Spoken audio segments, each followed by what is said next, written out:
Der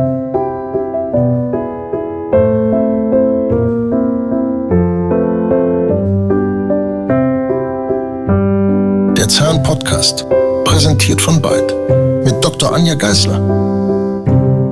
Herzlich willkommen zu einer neuen Folge vom Zahn-Podcast von Byte. Wir haben heute ein ganz spannendes Thema. Es geht um Schnarchen. Und vor allem, was kann der Zahnarzt dagegen tun? Wir reden von Schnarchen, wir reden von Schnarchabnö. Und zu Gast habe ich heute den Dr. Karl Haushofer. Guten Abend, lieber Karl. Guten Abend. Und der Karl ist einer der führenden Spezialisten für zahnärztliche Schlafmedizin in München. Karl, schön, dass du da bist. Vielleicht sagst du was zu dir. Ja, Anja, erstmal vielen Dank für die Einladung. Ich freue mich. Erst einmal zum Schnarchen. Das Thema ist natürlich präsent in allen Häusern, in allen Betten. So bin ich ja selber auch zu dem Thema gekommen. Ich bin ja, wie ich sage, selber ein bekennender Schnarcher. Meine Frau hat mich dann doch dazu animiert, dagegen was zu machen, und so bin ich auf dieses Thema gestoßen.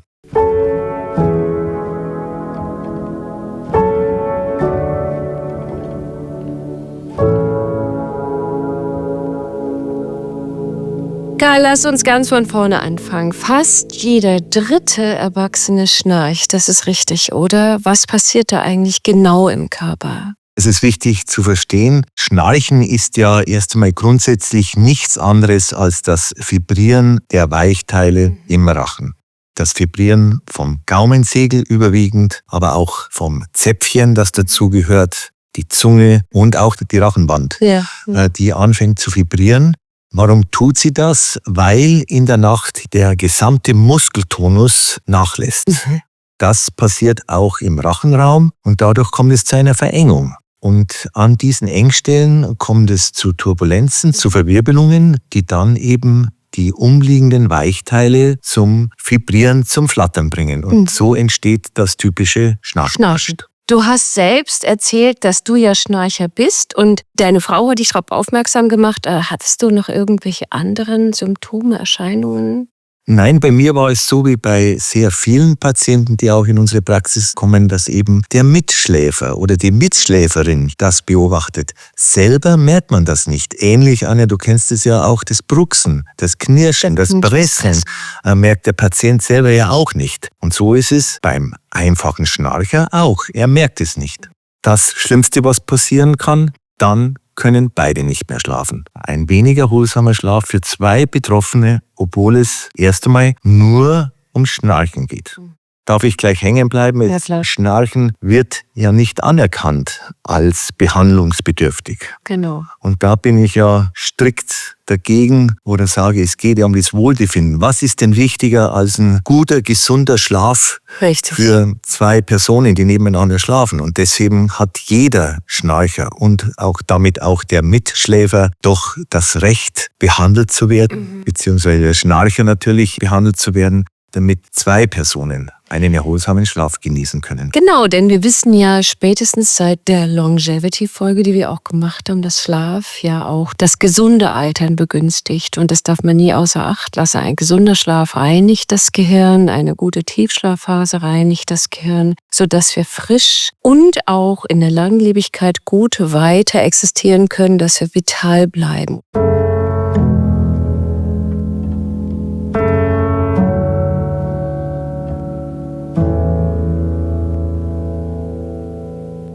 Die Frage ist halt, was begünstigt überhaupt das Schnarchen und warum schnarchen manche Menschen und warum schnarchen manche nicht? Das liegt an den anatomischen Voraussetzungen des jeweiligen Patienten.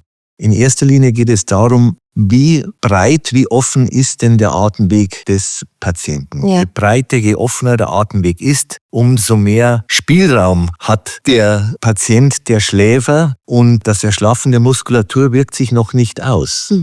andere Voraussetzungen, wie eben ein eingeengter oberer Atemweg, Ja. eine Rücklage des Unterkiefers, Ja. eine große Zunge, ganz wichtig, die Zungengröße engt den Atemweg von Haus aus so ein, dass eben diese Erschlaffung der Muskulatur und des oberen Atemweges dann sehr schnell zu diesem Bernoulli-Effekt führt, weil es an diesen Engstellen eben zu einer Erhöhung der Fließgeschwindigkeit kommt. Das ist das, was passiert. Ich erkläre es immer den Patienten so, wenn man sich vorstellt, einen Fluss, die Isar, die ruhig dahin fließt, aber da, wo die Engstelle ist, da fließt das Wasser schneller, es kommt zu Verwirbelungen, es kommt zu einem Unterdruck durch die Erhöhung der Fließgeschwindigkeit. Und diese Problematik, die ist eben bei allen Patienten dann unterschiedlich.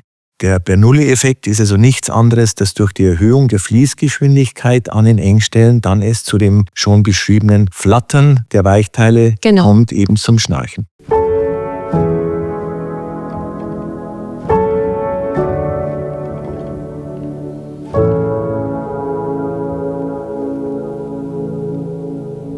Das Alter der Patienten, nimmt es zu, nimmt es ab? Wie ist deine Erfahrung als Schnarchzahnarzt? Das ist so, wie es bei vielen Sachen ist im Leben. Ab 50 wird's kritisch. Also wenn man das so lapidar sagen darf. Wir haben halt ab 50 Jahren Männer und Frauen eine zunehmende Abnahme des Muskeltonus. Ja. Wir bewegen uns ab 50. Etwas weniger. Viele, nicht alle.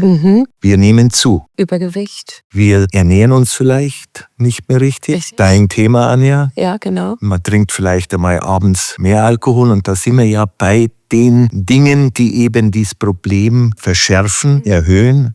Also Gewichtszunahme. Warum? Weil auch der Rachenraum enger wird. Also das, was wir vorher gesagt haben, die anatomischen Voraussetzungen. Dann das zunehmende Alter, abnehmender Muskeltonus.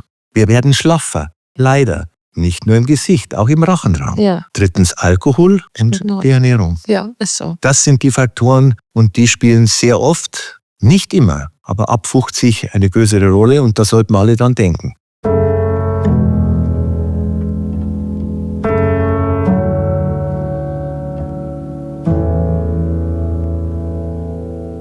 Mein Mann liegt auf dem Rücken. Die Schlafposition. Ja, die Schlafposition ist natürlich ganz wichtig. Wenn man jetzt das verstanden hat, wie das Schnarchen entsteht, ist natürlich klar.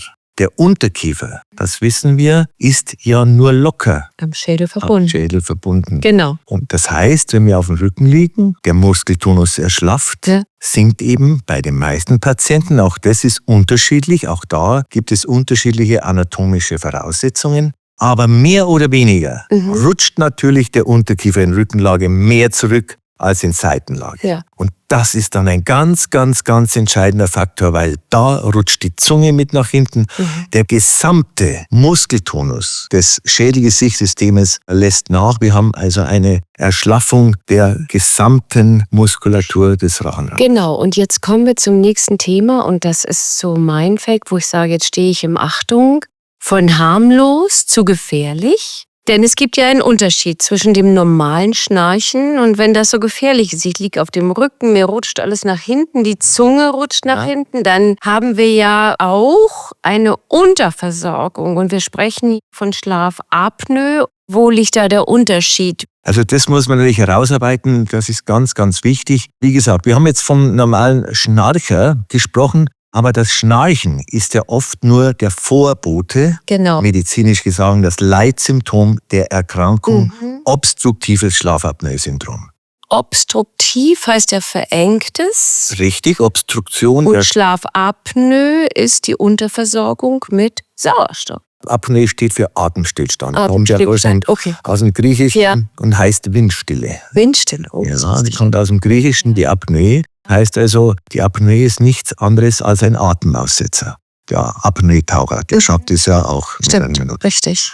Also Schlafapnoe spielt eine wahnsinnige Rolle dabei, denn das ist ja letztendlich, wenn ich das richtig sehe, ein aussetzender Abfall der Sauerstoffsättigung. Aber wichtig, Anja, nochmal eben, ich glaube, das sollten die Zuhörer verstehen, weil du das so schön gesagt hast mit der Rückenlage. Was passiert da? Der Unterkiefer rutscht zurück und es kommt zuerst mal zum Schnarchen. Dann rutscht der Unterkiefer noch weiter zurück. Die Zunge und dann macht flups, der Stöpsel ist eigentlich drin. Die Zunge ist dann der Stöpsel, dann macht's dicht. So. 10 Sekunden, 20 Sekunden, 30 Sekunden, ist dann dicht. Und dann sind wir so weit, dass durch diese Apnoe es zu einem Abfall der Sauerstoffsättigung kommt. Und das ist nichts anderes, als wie wenn der Motor zum Stillstand kommt, wenn das Auto, das ist ein Beispiel, das ich meinen Patienten immer gebe, eine Vollbremsung macht, 30 Sekunden, 40 Sekunden stehen bleibt und dann wieder Vollgas geben muss, damit die verlorene Zeit wieder eingeholt werden muss. Und das macht das Herz auch. Der Abfall der Sauerstoffsättigung muss wieder eingeholt werden. Ja. Das Herz muss massiv anfangen zu arbeiten. Ja. Und das ist wieder eine enorme Belastung, die zu einer enormen Herz-Kreislauf-Belastung führt. Das wusste ich nicht. Und richtig. Das ist ungesund. Ist das ja die Ursache für den Bluthochdruck. Das heißt also, dieses Schnarchen, was mitverantwortlich ist für Bluthochdruck neben vielen anderen Sachen. Und es ist dramatisch, wenn man bedenkt, dass das natürlich sowohl für die Schlafqualität als für die Sauerstoffversorgung im Körper, im Blut sich sehr, sehr negativ auswirkt.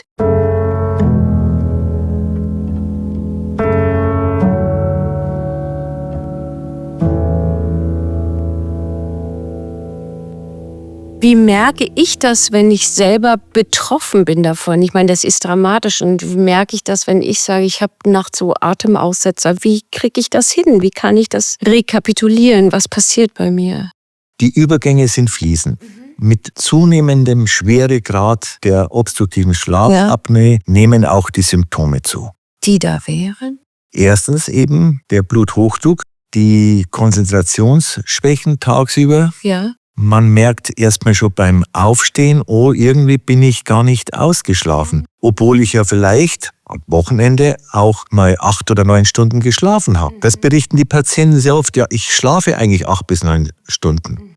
Und fühlen sich nicht ausgeschlafen. Genau. Ja, woran liegt es? Weil eben der erholsame Tiefschlaf nicht eintritt. Weil immer wenn eigentlich die entspannende Phase käme, durch die Wegreaktion des Schnarchens diese Tiefschlafphase nicht eintreten kann. Und die Tiefschlafphase ist wichtig. Ich sage immer meinen Patienten, das ist wie ein Brainwashing. Du musst einfach mal das Gehirn sauber kriegen, die Festplatte sauber machen, damit du nächsten Tag wieder aufnahmefähig bist. Und das ist das Problematische bei Patienten, die schnarchen, dass sie einfach keine richtigen Tiefschlafphasen mehr erreichen oder wenig Tiefschlafphasen. Richtig, und die Übergänge sind fließend. Wie gesagt, der reine Schnarcher hat noch seine Tiefschlafphasen, aber auch weniger. Und mit zunehmendem Schweregrad kommen wir eben immer mehr in einem Verlust der erholsamen Tiefschlafphasen. Und damit hat man eben auch Kopfschmerzen am Morgen, ist ein Symptom, das viele Patienten haben. Und eben Konzentrationsstörungen, einfach ich fühle mich nicht fit, ich bin irgendwie nicht so richtig leistungsfähig.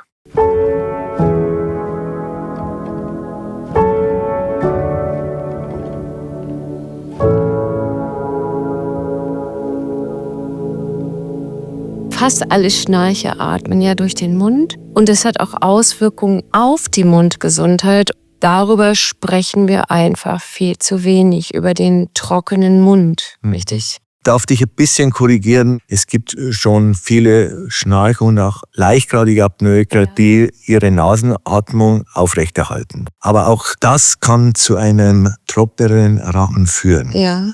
Du hast natürlich recht, je schwergradiger die Schlafapnoe ist, und das ist das, was ich natürlich auch beachte, kommen eben diese Phänomene, dass man sagt, okay, man sieht es auch an den Zähnen. Und da bist ja du die Spezialistin. Vielleicht kannst du mir erklären, was diese Austrocknung des Mundes da genau macht. Oh ja, das Problem ist, dass wir nachts sowieso im Mund ja einen Ruhespeichel haben und der letztendlich vom pH-Wertniveau sowieso nicht so positiv sich auswirkt auf Kariesprotektion, Kariesprävention und auch Parodontose oder Zahnfleischerkrankungsprävention. Das heißt also, der Ruhespeichel hat nie die Pufferwirkung wie ein normaler Speichel.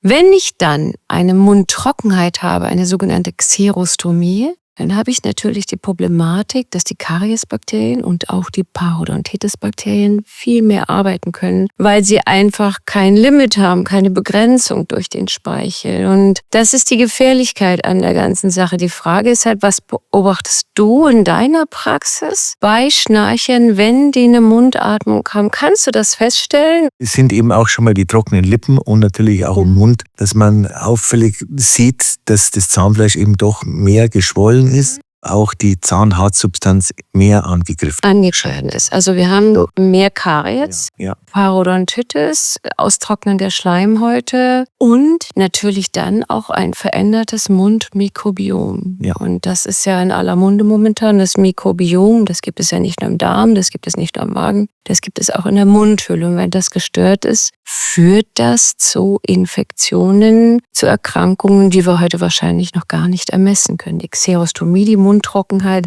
ein ganz großes Thema. Wir haben einfach nicht die Abwehr dazu.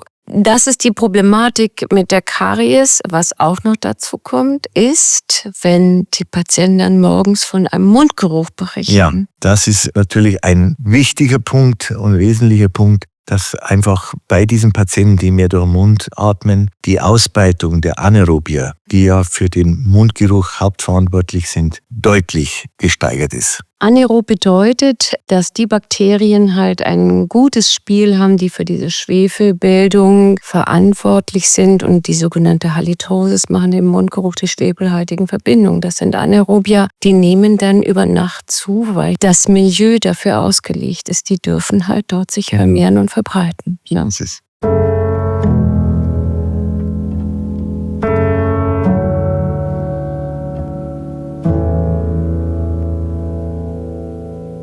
Karl, ein Aspekt, den ich oft sehe, das sind Erosionen. ich auch, ja. Erosionen, Zahnschmelzabbau, vor allem im Zahnhalsbereich. Und viele Patienten mit einer Schlafapnoe haben auch zusätzlich einen Reflux, richtig? Ja, und da sind wir wieder beim Bernoulli-Effekt. Ach, Das hat wieder mit dem Unterdruck zu tun. Okay. Der starke Schnarcher oder auch Apnoiker atmet ja tiefer ein. ja. Also, was wir schon besprochen haben, eine Erhöhung der Fließgeschwindigkeit durch das tiefe Einatmen. Ja. Erhöht die Fließgeschwindigkeit, bedeutet Unterdruck, und durch diesen Unterdruck wird eben auch möglicherweise die Magensäure bei einem Reflux mehr angesaugt. Im wahrsten Sinne des Wortes angesaugt und landet dann in der Mundhöhle. Und das ist natürlich ganz schlecht. Da sind wir wieder beim pH-Wert vom Speichel, der nach unten geht. Und wir haben die Gefahr der Kariesaktivität und der Zahnfleischerkrankung. Ja, so schließt sich der Kreis. Was mir auch immer wieder auffällt, das ist die Gereiztheit der Mundschleimhaut, die vermehrte Entstehung von Aften,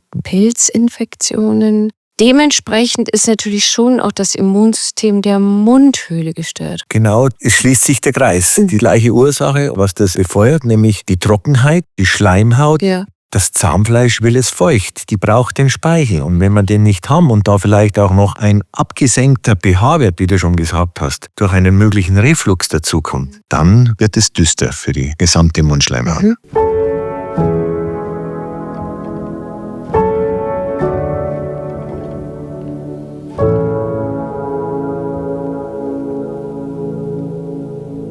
Karl, wir hatten ja schon besprochen, die Sauerstoffapnoe, den Bluthochdruck. Es geht um die systemischen Folgen der Schlafapnoe und es geht um Auswirkungen auf die Mundgesundheit, aber es geht auch um die massiven Auswirkungen auf den ganzen Körper, und da haben wir schon gesprochen über den Sauerstoffgehalt im Blut. Da kannst du sicherlich mehr dazu sagen, wie sich der verhält. Um das Ganze mal einzuordnen, man spricht von einer Schlafapnoe dann in aller Regel, wenn der Sauerstoffgehalt unter 90% absinkt. Da wird es also kritisch bei den meisten Patienten. Wie gesagt, das ist jetzt nur für die Zuhörer mal so eine Grenze, dass man weiß, okay, unter 90% ist so eine kritische Linie. Je schwergradiger die Schlafapnoe ist, umso weiter sinkt die Sauerstoffsättigung ab, bis hin zu 70% oder noch weniger. Das sind aber die ganz schwergradigen Apnoiker, die also Atemaussetzer von über einer Minute haben bis hin zu 2 Minuten. Da geht es unter 70% runter mit der Sauerstoffsättigung. Und dann sendet der Körper Stresshormone aus? Immer mehr. Wie gesagt, es ist aufsteigend mit zunehmendem Schweregrad der Schlafapnoe. Die Stresshormone werden aber, das, was wir vorher schon gesprochen haben, natürlich auch beim einfachen Schnarcher schon mehr oder weniger ausgeschüttet. Das kommt damit zu Wegreaktionen. Aber natürlich, je mehr Stresshormone ausgeschüttet werden, umso breiter wird natürlich auch die Palette der Nebenwirkungen. Eben aufsteigend mit dem Schweregrad der Schlafapnoe steigt dann das Risiko für Vorhofflimmern, Herzrhythmusstörungen bis hin zum Herzinfarkt. Und wir haben natürlich auch ein erhöhtes Schlaganfallrisiko dann bei diesen Patienten auch. Sehr gefährlich. Demenz? Ganz wichtig, auch Demenz, weil natürlich durch die Unterversorgung der Gehirnstrukturen das ein Faktor auch ist für neurologische Erkrankungen. Diabetes spielt sicherlich eine Rolle. Diabetes Typ 2. Wissen auch viele nicht, dass natürlich auch durch diese Schlafapnoe im wahrsten Sinne das metabolische Syndrom angefeuert wird, befeuert wird und es eben zu einer erhöhten Ausschüttung der Stresshormone Cortisol und Adrenalin kommt und auch mehr Zucker freigesetzt wird und der ganze Insulinhaushalt auch gestört ist. Komplett durcheinander kommt. Ja. Das heißt also, das macht ja deutlich, dass sowohl das Schnarchen als auch die Schlafapnoe keine Bagatellerkrankung ist. Und ich sage dann immer, wir als Zahnärzte müssen das schon screenen und Patienten auch zur Abklärung überweisen an Spezialisten, wie du es bist. Und jetzt ist die Frage, was machst du bei dir in deiner Praxis genau, um die Patienten zu diagnostizieren? Wichtig ist, dass wir Zahnärzte nicht diagnostizieren. Aber das, was du gesagt hast, Dani, ist das, dass wir die Problempatienten, die Risikopatienten in der Praxis erkennen können. Ja, genau. Wir haben schon die Möglichkeit auch, wenn jemand sich also auf dieses Spezialgebiet einlässt, dass man eben ein Screening macht, eine Messung dem Patienten ein Gerät mitgibt, aber dann bitte den Patienten überweisen zum Spezialisten, sprich zu einem schlafmedizinisch tätigen Arzt, sei es ein Hals-Nasen-Ohrenarzt, ein Pneumologe, ein Kardiologe, der dann die genauere Diagnostik durchführt. Alles klar. Ich frage das jetzt als Laie, wenn du in den Mund schaust des Patienten, hat der eine andere Gaumenform? Untersuchst du das speziell? Richtig, das kann aber auch jeder Zahnarzt und sollte bitte jeder Zahnarzt machen, dass man Patienten nicht nur mit einem Gerät screent, sondern eben auch klinisch, dass man sagt, okay, das ist ein Patient, der hat Übergewicht oder hat Bluthochdruck. Das lässt sich alles abfragen, man sollte mehr abfragen in unserem Anamnesebogen. Und dann natürlich der Blick in den Mund, in den Rachen mit allen Symptomen, die man erkennt im Mund, der trockene Mund, die wir schon besprochen haben. Und natürlich auch sehr oft schmaler Kiefer, hoher Gaumen, große Zunge, eingeengter oberer Atemweg. Und wenn der Patient dann noch berichtet, dass er schnarcht, dann ist er gescreent und dann sollte man bitte daran denken, ihn zu einem Arzt zu schicken, wenn man denn nicht selber ein Screening, eine nächtliche Schlafmessung durchführen kann oder will. Genau, und jetzt sind wir bei diesem Gerät zur Schlafmessung. Da gibt es eine sogenannte Stufendiagnostik. Das ist die Polygraphie, eine Schlafmessung, die der Patient ja zu Hause durchführen kann. Was wird da alles aufgezeichnet? Also bei der Schlafmessung zu Hause wird aufgezeichnet der Atemfluss, dann natürlich der Puls, es wird das Schnarchen aufgezeichnet und natürlich ganz wichtig die Sauerstoffsättigung und die Schwankungen in der Sauerstoffsättigung. Damit hat man einen sehr genauen Hinweis, wie schwergradig denn eine mögliche obstruktive Schlafapnoe ist. Jetzt hake ich gleich kurz ein, noch für unsere Zuhörer. Es gibt ja viele, die haben so einen Ring oder sie haben einen Whoop oder so wie ich, die haben so einen Tracker, so eine Garmin-Uhr, wo ja doch vieles aufgezeichnet wird. Aber das ist sicherlich nicht das, was in der richtigen Polygraphie in der Aufzeichnung gemacht wird, oder?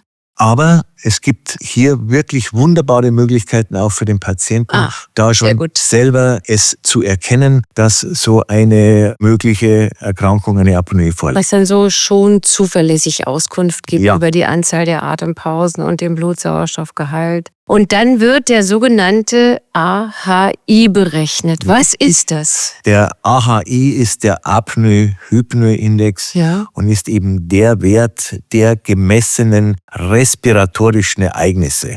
Also der Ereignisse, bei denen ein Abfall, ein auffälliger Abfall, eine auffällige Schwankung der Sauerstoffsättigung stattfindet.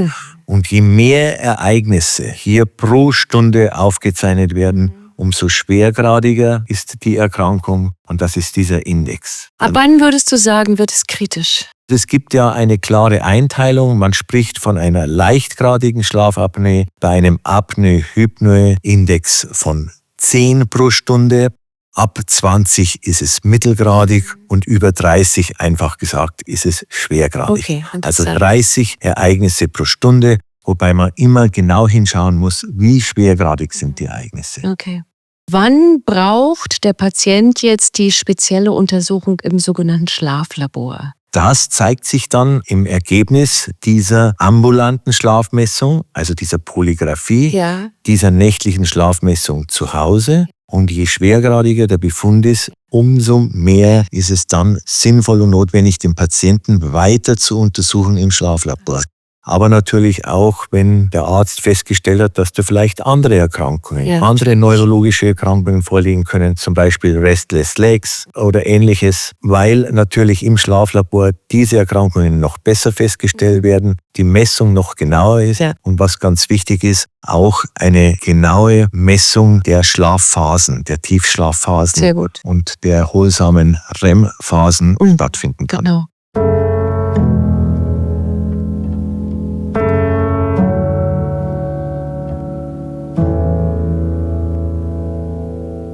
Karl, kommen wir zu den Therapieoptionen. CPAP und Schnarchschiene. Kannst du kurz erklären, was das ist und wie das funktioniert? Ja, die Schlafmaske oder CPAP steht für Continuous Positive Airway Pressure. Also bedeutet nichts anderes, als dass ein gleichmäßiger Druck im Atemweg aufgebaut wird. Okay. Und gegen diesen Druck atmet der Patient aus und ein. Das ist die Schlafmaskenbehandlung. Im Fachjargon heißt es die pneumatische Schienung. Ja, also der obere Atemweg wird aufgehalten und die Effektivität ist zwar hoch, aber Leider wird die Schlafmaske von vielen Patienten, man spricht von ungefähr 50%, nicht toleriert oder zumindest nicht so lange getragen, wie es sein sollte, um die entsprechende Wirkung gerade bei schwergradigen Patienten zu erreichen. ganz ehrlich, ich stelle mir das auch unkomfortabel vor. Auf der einen Seite haben wir eine austrocknete Nase, der Schleimhäute und wir haben natürlich auch, dass die Maske einengt, verrutscht, wenn die Patienten sich im Bett drehen. Das ganze Thema ist wie so vieles sehr, sehr individuell. Ja. Und es gibt ganz viele Patienten, für die ist wirklich im wahrsten Sinne des Wortes die Maske Gold wert. Lebenserhaltend. Lebenserhaltend und sie schlafen liebend gern mit der Maske. Ich sage immer, ganz, ganz wichtig, keine Vorurteile. Es gibt Patienten, die kommen wunderbar mit der Schlafmaske zurecht und es sind nicht wenige. Es gibt Patienten, die kommen besser mit der Unterkieferprotrusionsschiene zurecht. Da kommen wir noch. Kommen wir noch. Denn das ist ja, die Unterkieferprotrusionsschiene ist ja das Herzstück oder die Schnarchschiene. Unterkieferprotrusionsschiene ist das Herzstück der Anti-Schnarchtherapie. Und vielleicht kannst du uns das nochmal genau erklären, wie das funktioniert. Bei der Schlafmaske wird der Atemweg wie ein Fahrradschlauch durch Druck offen gehalten, also eine pneumatische Schienung. Die Unterkieferprotrusionsschiene funktioniert mechanisch. Wir bringen mit der Unterkieferprotrusionsschiene den Unterkiefer nach vorne. Ja. Der Unterkiefer hat Verbindungen zur Zunge. Vom Unterkiefer strahlen Bänder und Sehnen ein in den Rachenmuskel. Okay.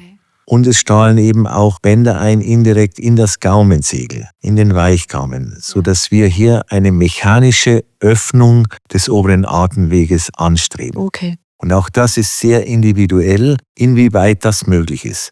Grundsätzlich gilt eben, je leichtgradiger der Befund oder beim reinen Schnarchen ist die Unterkieferprotrusionsschiene eben sehr gut, mit einer sehr guten Prognose behaftet. Je schwergradiger der Befund ist, umso schwieriger wird es. Wir haben aber auch einen positiven Nebeneffekt, denn die Schiene fördert die Nasenatmung und reduziert wiederum die Mundatmung. Richtig. Und wir sehen es, aber wir haben ja darüber gesprochen, dass diese Problematik des Austrocknen des Mundes vorliegt, können wir sehr wohl Schienen einsetzen, die eben die Mundöffnung einschränken. Wir können dadurch die Nasenatmung fördern. Das wird oft falsch gesehen, dass man sagt, ja, ich habe eine Schiene im Mund, jetzt atme ich auch durch den Mund. Genau das Gegenteil ist der Fall. Wir versuchen wirklich mit einer Schiene individuell, wenn möglich, die Nasenatmung zu fördern. Weil die Nasenatmung ist ja die bessere Atmung. Natürlich. Durch die Reinigung der Luft, durch die Flimmerhärchen und durch die Befeuchtung der Luft. Und positiver Nebeneffekt, die Mundhöhle trocknet nicht aus. Die Mundhöhle trocknet dann nicht aus. Genau.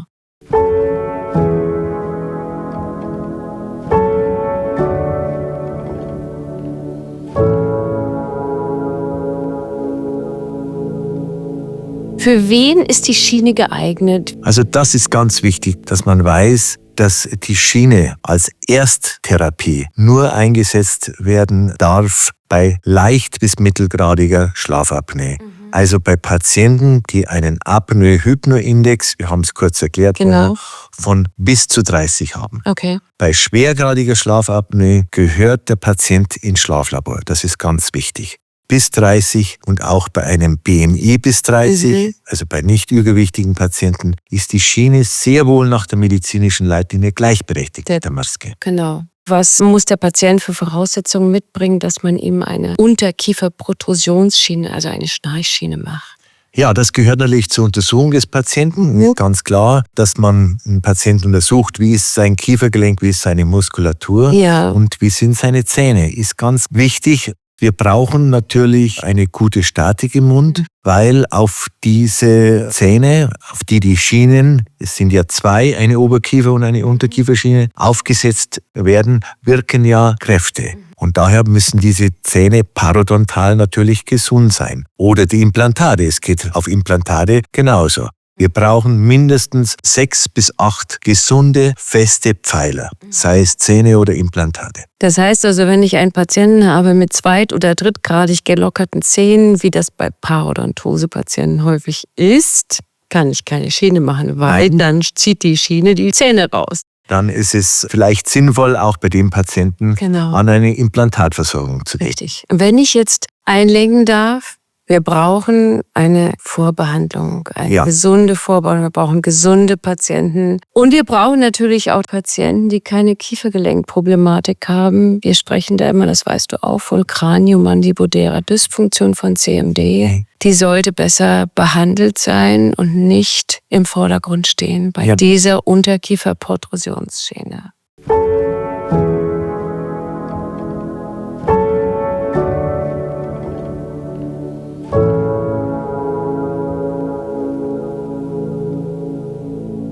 Wie gut wirkt die Schiene in der Praxis? Wenn die Indikation stimmt, wirkt sie wirklich sehr gut. Also Indikation, die beste Indikation ist, wir sprechen hier vom Rückenlage-assoziierten Schlafapnoe-Syndrom oder ein in Rückenlage verstärktes Schlafapnoe-Syndrom oder auch in Rückenlage verstärktes Schnarchen. Das gehört ja zusammen. Natürlich. Aber die Ursache ist dann eher mechanisch, weil es mit dem Absinken des Unterkiefers zu tun hat. Und dann haben wir natürlich Patienten, bei denen wir diese mechanische Ursache auch wunderbar mechanisch behandeln. Das heißt also, das reine Schnarchen wird bei Rückenschläfern zu 90% reduziert. Darf dich insofern korrigieren, Ja, weil oft auch von den Kollegen und Kolleginnen und auch von den Patienten falsch eingeschätzt. Es geht nicht darum, wie lange der Patient auf dem Rücken schläft. Die meisten Patienten, die dieses Problem haben, ein in Rückenlage verstärktes Schnarchen oder Schlafapnoe-Syndrom, werden ja vom Partner oder der Partnerin schon auf die Seite gedreht oder haben sich angewöhnt, schon auf der Seite zu schlafen, aus dem Grund, weil sie sonst vielleicht ersticken würden. Aber man sieht sehr wohl bei der Polygraphie, die wir schon besprochen haben, bei einer nächtlichen Schlafmessung,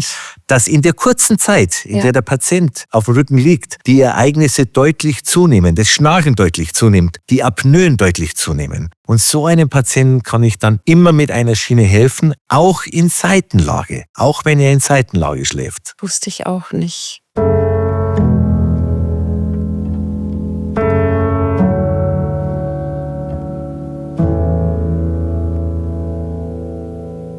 Karl, jetzt haben wir die ganze Zeit darüber gesprochen, über Unterkieferprotrusionsschienen. Jetzt lass uns doch vielleicht noch einmal darüber sprechen, was bedeutet das eigentlich? Hat es Nebenwirkungen? Und wenn ja, was kann auftreten? Und wie geht man damit um? Darf man den Zuhörern natürlich ganz ehrlich sagen, natürlich braucht so eine Unterkieferprotrusionsschiene Gewöhnung. Ich sage zu einem Patienten immer, es ist wie ein Skischuh.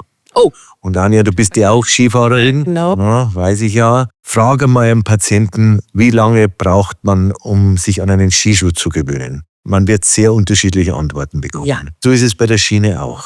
Genau. Es gibt klare Hinweise, wenn zum Beispiel Patienten, die schon so eine Knirscherschiene, so eine Aufbissschiene gehabt haben, und das sind sehr viele, die werden sich an die Unterkieferprotusionsschiene auch relativ schnell gewöhnen. Das ist das eine. Das andere sind aber die nicht erwünschten Nebenwirkungen. Da sind wir nämlich beim Muskelkater. Der Auftritt ist ja logisch. Wir bringen den Unterkiefer ja über 6 bis 8 Stunden nach vorne. Fitnessstudio für die Unterkiefer. Ich sage immer zu meinen Patienten, die, wenn sie im Fitnessstudio einschlafen würden und würden weiter ihre Übungen machen Ja. und ihre Unterkieferprotusionsschiene ist drin und wir fangen vielleicht an, ein bisschen zu pressen gegen die Unterkieferprotusionsschiene, dann wachen wir mit Muskelkater auf. Die Gelenkstrukturen können gereizt werden, die Sehnenansätze, das muss man ehrlich sagen. Und vor allen Dingen auch am Morgen, dass erstmal der Biss nicht stimmt. Das ist aber dann meistens muskulär bedingt, weil eben die Muskulatur sich über Stunden... Das stellt sich zurück wieder. Wie man es nach dem Sport macht, ist es hier sinnvoll, dann entsprechende Muskelübungen zu machen. Sehr gut. Das heißt also, ich kann auch gegebenenfalls mit physiotherapeutischer Unterstützung das Ganze ein bisschen begleiten, dass dieser Muskelkater oder diese gereizten Strukturen nicht ganz so in den Vordergrund. Richtig.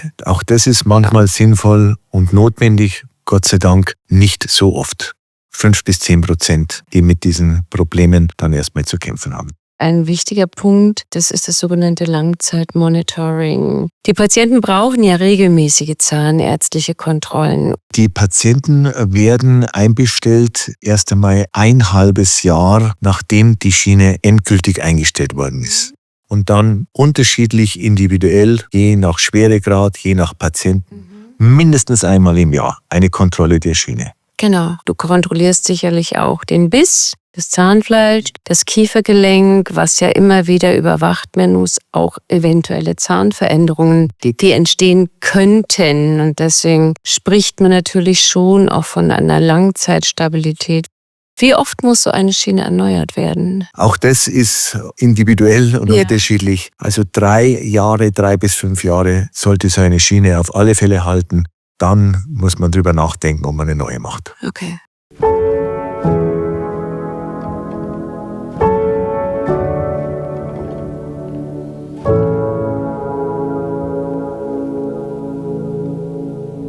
Was empfiehlst du jetzt den Schnarchern zusätzlich auch für die Zahngesundheit? Also auch die Schnarcher und die Apnoiker, eine gute Work-Life-Balance. Ich denke, dass viele das ganze Schnarchproblem, auch die Stressatmung entsteht oft schon am Tage. Das darf man nicht unterschätzen. Wir wissen mittlerweile, dass Patienten, die auch mehr schnarchen, eben eine sehr tiefe, unruhige Atmung haben. Die Nacht spiegelt den Tag wider. Interessant. Und ansonsten natürlich für die Mundhygiene, für die Pflege des Zahnfleisches und der Zähne, Anja, da bist du Spezialistin, natürlich alles, was zu tun ist. Wenn der Patient eine Schiene trägt, ist es nochmal doppelt wichtig, auf diese Hygienemaßnahmen zu achten. Genau. Ich selber bin nach wie vor auch ein Freund der Fluoridierung und rate das auch den Patienten. Und was eben halt ganz wichtig ist, ist die regelmäßige professionelle Zahnreinigung. Ganz, ganz, ganz wichtig. Mit großem Ausrufezeichen.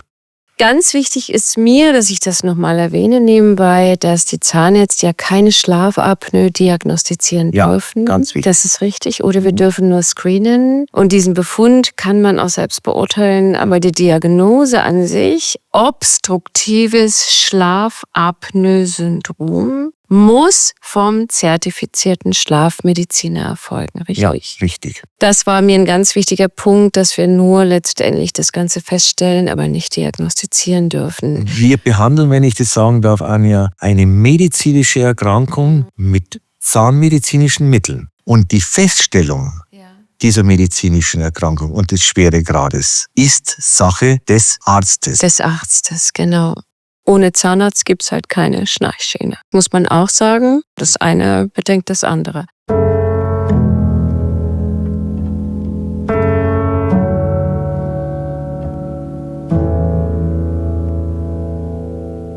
Und jetzt kommen wir zum nächsten Thema. Jetzt werden sich viele fragen, Kostenübernahme, Abrechnung. Und das beschäftigt viele Patienten natürlich.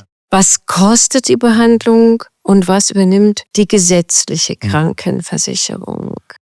Also, der gesetzlich Versicherte bekommt eine Schiene bezahlt, wenn er im Schlaflabor war und eine Maskenunverträglichkeit festgestellt worden ist.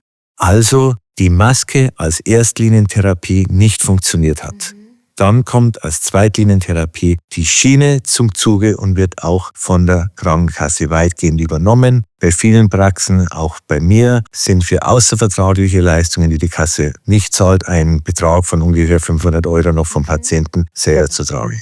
Für den Selbstzahler, bei dem dieser Anteil wegfällt oder bei dem die Schiene eben nicht bezahlt wird, liegt der Preis bei 1600 bis 1800 € je nach Schienensystem. Und auch bei den Privatversicherern ist es nicht so einfach, wie man vielleicht meint. Es ist sehr unterschiedlich. Wichtig ist, dass beim Privatversicherten eine Verordnung eines schlafmedizinischen Arztes eigentlich ausreicht. Also der muss nicht ins Schlaflabor, aber das wird von vielen Privatversicherungen unterschiedlich gehandhabt. Es ist sehr, sehr unterschiedlich und kompliziert. Das muss man ehrlich sagen. Meine Frage dahingehend, wenn ein Hals-Nasen-Ohrenarzt es diagnostiziert und eine Medikation schreibt, hat der Patient dann die Möglichkeit der Kostenübernahme durch die gesetzliche Krankenkasse, wenn es eine Verordnung vom Hals-Nasen-Ohrenarzt gibt? Nein, ein klares Nein. Beim gesetzlich Versicherten muss die Verordnung, jetzt sage ich es einfach, vom Schlaflabor oder vom Schlafmediziner kommen, der die Berechtigung hat zur Polysomnographie. Die Polysomnographie ist die Messung im Schlaflabor. Das ist ein ganz wichtiger Hinweis. Das heißt also, wir betrachten Privatversicherung, Selbstzahler, gesetzliche Krankenversicherung. Jeder muss das im Vorfeld erklären. Du wirst sicherlich auch in deiner Praxis immer einen Behandlungsplan erstellen, wo auch einzelne Kosten verifiziert sind und die sollte der jeweilig Versicherte bei seiner Versicherung, bei seiner Zusatzversicherung, bei seiner privaten Krankenversicherung einreichen oder eben sagen, ich übernehme das selbst.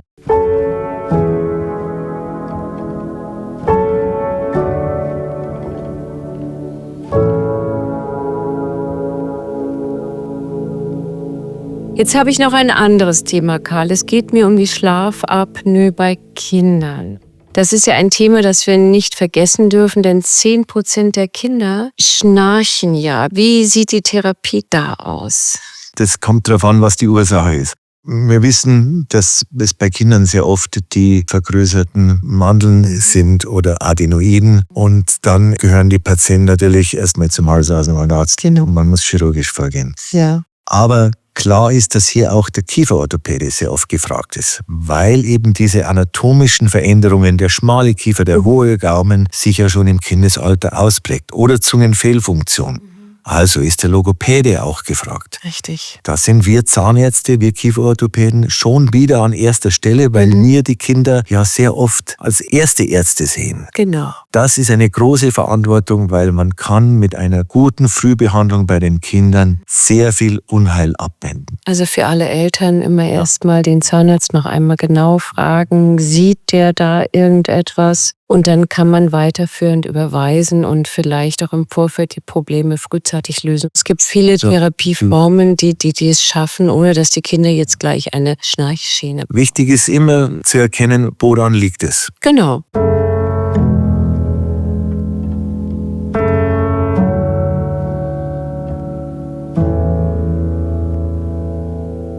Take-Home-Message, Karl, zum Abschluss. Die wichtigsten Botschaften, die unsere Zuhörer zu dieser Folge mitnehmen sollten. Also erst einmal ganz wichtig, die Zahnärzte zu motivieren, die Patienten zu erkennen, die mit der Problematik zu kämpfen haben. Ja. Und natürlich auch die Zuhörer selbst. Zu denen kann man auch sagen, bitte achten Sie mehr darauf, ob Sie vielleicht was gehört haben in diesem Podcast, was für Sie zutrifft, damit Sie da vielleicht einmal näher hinschauen. Genau. Dann Anamnesebogen wichtig, die Aufnahme, die Anamnese, ganz entscheidend, die Identifikation der Betroffenen.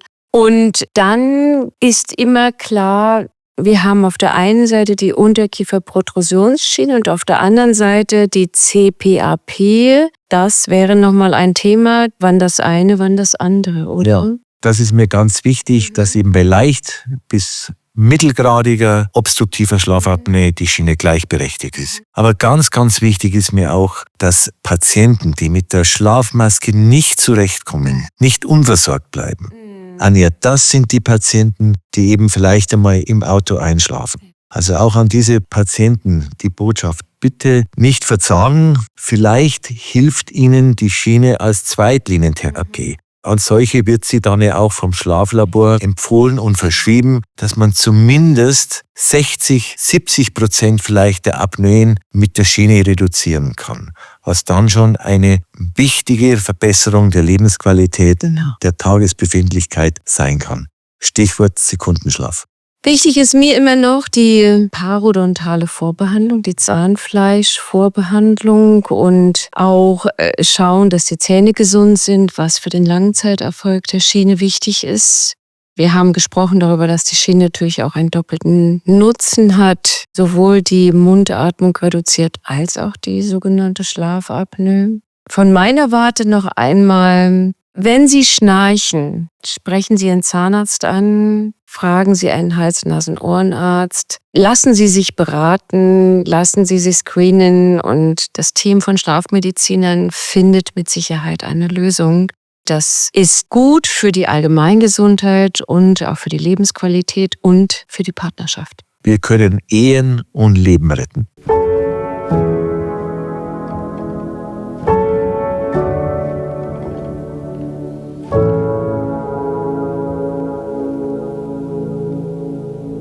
Vielen Dank, Karl. Das war ein gutes Gespräch heute. Ich habe mich sehr gefreut, dass du bei mir warst. Das war der Zahnpodcast von Veit über ein ganz spezielles Thema, über Schnarchen. Was können Zahnärzte tun? Wir bedanken uns fürs Zuhören und hoffen, euch mit dem Thema ein paar interessante Einblicke gegeben zu haben. Was wichtig wäre, wenn ihr uns liked, wenn ihr uns folgt, lasst einen Daumen hoch da. Wir sind auf allen Podcast-Formen zu hören, YouTube, Spotify, Deezer, Apple, whatever you want. Das war der Zahnpodcast von Veit mit Dr. Anja Geister. Vielen Dank fürs Zuhören.